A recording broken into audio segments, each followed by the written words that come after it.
उन्होंने मुझे कहा भी मैं बहुत ख़राब लगता हूँ दाढ़ी के साथ। मैंने कभी लाइफ में दाढ़ी उगाई नहीं थी, तो आदि और शिमित का ये था, दोनों की दाढ़ी थी।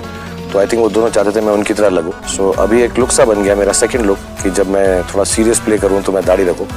बट हाँ यार, थोड़ी चुभती है और खुजली बुजली होती है मुझको। मेरे जो बच्चे हैं वो किस नहीं करते जब मैं दाढ़ी उगाता हूँ। एंड दाढ़ी अगर हो तो ज़्यादा मुंह नहीं धोना पड़ता, कम मुंह धोना पड़ता है। गर्मी वाले सीन्स के अंदर कोई अगर गर्मी वाली जगह हो तो बड़ी तकलीफ होती है यार, पसीना वसीना आया था। अल्लाह के रसूल कहते कि मूंछों को कतराओ और दाढ़ी को बढ़ाओ। ये अल्लाह के रसूल का फरमान है, दाढ़ी को बढ़ाओ और मूंछों को कतराओ।